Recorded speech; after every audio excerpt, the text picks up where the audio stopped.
حضرت ابراہیم بن ادہم رحمۃ اللہ تعالی علیہ اور حضرت شقیق بلخی رحمۃ اللہ تعالی علیہ، یہ دونوں ہم زمانہ ہیں اور ہم علاقہ بھی ہیں۔ حضرت شقیق بلخی ایک دفعہ حضرت ابراہیم بن ادہم سے ملے اور عرض کی کہ حضور میں نا اپنے رزق کی تلاش اور کام کاج کے لیے جو ہے وہ ایک اپنا علاقہ چھوڑ رہا ہوں اور کسی اور جگہ جا رہا ہوں، وہاں کام کروں گا، کماؤں گا۔ تو حضرت ابراہیم بن ادہم نے گلے ملے، ملاقات کی، ٹھیک ہے جا رہے، الوداعی ملاقات ہو گئی، وہ چلے گئے۔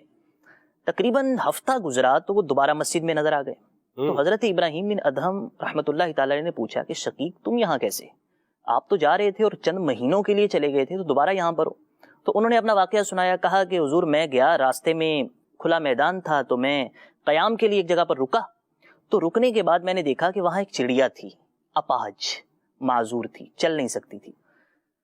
وہ چڑیا وہاں تھی اور زمین پر تھی اور مجھے محسوس ہوا یہ اڑ نہیں سکتی، تو میں اسے دیکھتا رہا۔ دیکھتے دیکھتے تھوڑی دیر میں میرے ذہن میں یہ خیال آیا کہ یہ بیچاری کیسے کھائے پیے گی، مر جائے گی، دھوپ بھی ہے، ویرانہ بھی ہے، کوئی دور دور تک اور اس کا بہن بھائی پرندہ بھی نظر نہیں آ رہا۔ کہتے ہیں میں دیکھتا رہا، تھوڑی دیر بعد ایک چڑیا اور آئی اور اس کے منہ میں دانا تھا، وہ اس کے پاس آ کے بیٹھی، دانا زمین پہ گرایا اور اس اپاہج چڑیا نے کھا لیا، اور جو ٹھیک چڑیا تھی، تندرست تھی، وہ واپس چلی گئی۔ اب حضرت شقیق بلخی نے کہا کہ میں نے جب دیکھا تو میں نے اپنے آپ پر افسوس کیا، میں نے کہا کہ جو خدا اس اپاہج، مفلوج، لاغر اور جو چل نہیں سکتی اس چڑیا کو اس ویرانے میں رزق دے رہا ہے، تو شقیق تم مارے مارے کیوں پھر رہے ہو؟ اپنا علاقہ چھوڑ رہے ہو، کہاں جا رہے ہو، کیا بنے گا، کیا ہوگا، تم بھی اس کی خاطر اتنا بھاگ پھر رہے ہو؟ جو خدا اس معذور چڑیا کو رزق دے رہا ہے وہ اپنے بندے کو بھی تو رزق دے گا نا۔ اب واپس آ گئے۔ اب جب واپس آئے تو یہ واقعہ اپنا بیان کر دیا حضرت ابراہیم بن ادہم سے۔ تو حضرت ابراہیم بن ادہم نے آگے سے جواب دیا، اے شقیق تم اس اپاہج چڑیا کو دیکھ کر واپس آ گئے، اس اڑتی چڑیا کو دیکھ کر آگے کام کرنے کے لیے کیوں نہیں گئے؟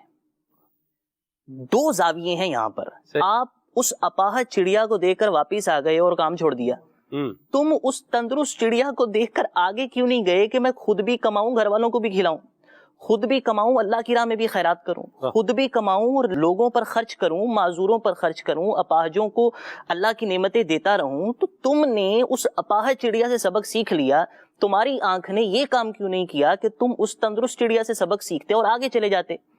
حضرت شقیق بلخی نے جب یہ اینگل سے انہیں اپنی بات کا جواب ان سے سنا تو کہہ لیں کہ سکتہ طاری ہو گیا اور فوراً اٹھے۔ یہاں دو روایتیں ہیں، ایک یہ ہے کہ آپ نے فوراً ان کا ہاتھ چوما، ایک یہ ہے کہ فوراً حضرت ابراہیم بن ادہم کا ماتھا چوما اور کہا کہ حضور آپ نے میری آنکھیں کھول دی ہیں۔ یہ ہے چیز کہ رزق کی تلاش کرنا، اللہ تعالیٰ رزق دینے پر قادر ہے، محنت کرنی چاہیے، ہنر حاصل کرنا چاہیے۔ یہ دو نام لیے نا، صوفیہ میں معروف نام ہے، مگر کام کرتے تھے، ہنر حاصل تھا، کاروبار کرتے تھے، دوسرے شہروں میں جاتے تھے۔ تو بات یہ ہے کہ رزق دینے کی جو ذمہ داری ہے وہ خدا کی ہے، یہ قرآنی وعدہ ہے کہ اللہ نے ہر چلنے والا جو جانور ہے اس کا رزق اپنے ذمہ کرم پر لیا ہے۔ تو آپ ڈنڈی نہ ماریں، آپ دو نمبری نہ کریں، آپ فراڈ نہ کریں، آپ دھوکہ نہ دیں اپنے گاہک کو، رزق آپ کو خدا نے دینا ہے۔ وہ جس طرح اپاہج چڑیا اور اپاہج اور معذور اور لاوارث جانوروں کو رزق دیتا ہے نا، وہ اپنے بندے کو بھی عطا کرے گا۔ سچ بولیے، محنت کیجیے۔